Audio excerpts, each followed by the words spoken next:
special chai blend, full of warming ginger, clove, and nutmeg, and just a sprinkle of that feeling you get when you rub a cat's soft, warm belly. All around the city, coats were being pulled out of the backs of cupboards where they'd spent the year gathering dust and moth holes, radiators groaned to life, and people began searching for that special someone they could snuggle up with once winter really settled in. Dina was far too preoccupied to even think about the start of cuffing season.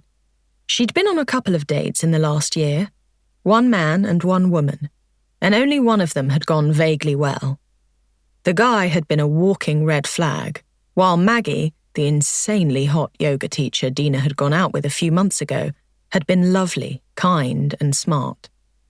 Dina knew that she could have had something real with Maggie if she'd given it a chance, but she hadn't wanted to hurt her, so she'd left before things could get any worse. Thankfully, the busy autumn season at the café was enough to take her mind off romance. Dina had sworn herself off dating for the foreseeable future.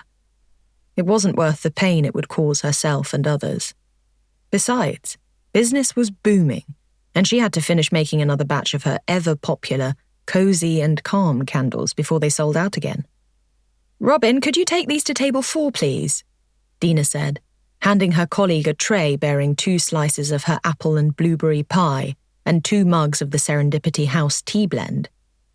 The couple sitting there had been regulars at the cafe for a few months now, coming here every Wednesday to study together. At least that's what Dina assumed they were doing, with their heads bent down over their respective laptops. Every now and again, the man would reach out for his partner's hand, and they would just sit like that, in perfect companionable silence. That's what I want, Dina thought. Could she have that one day? Lately, even the idea of a happily ever after felt unattainable. "Yes, boss," Robin smiled, knowing full well how much Dina hated being called boss. Robin had been at the cafe for a couple of years, working shifts in between the spin classes they taught near Blackfriars Station. They had walked in one day, only moments after Dina had placed a job advertisement for a barista in the window. Dina had taken in Robin's dark green mohawk and effortlessly cool eyeliner, watched how they straightened one of the picture frames on the wall absent-mindedly, and had known that they were the perfect person for the job.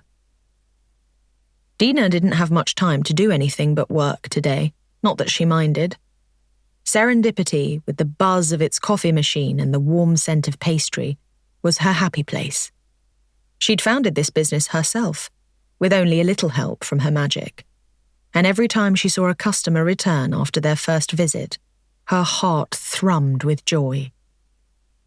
This morning, however, Dina was acutely aware that it was only Robin and herself working in the cafe, and they were vastly outnumbered.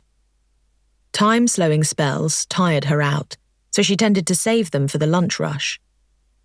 The coffee machine was being temperamental again, and Dina had already had to give it a thump.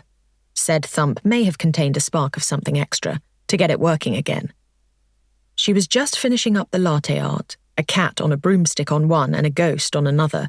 It was spooky season after all, when the door swung open wildly in the wind, leaves swirling in the doorway, knocking an evil-eye charm off the wall which fell to the ground with a clatter, smashing in half.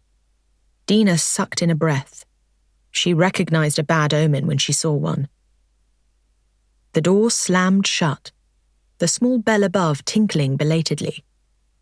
A man stood in the doorway, picking a stray leaf off his sweater.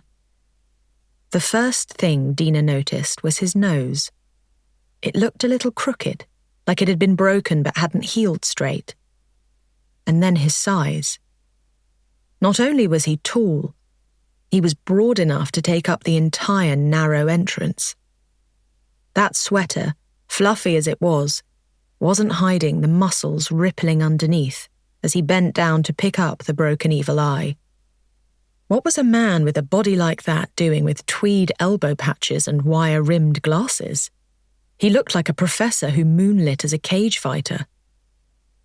Dina swallowed, acutely aware of her dry mouth.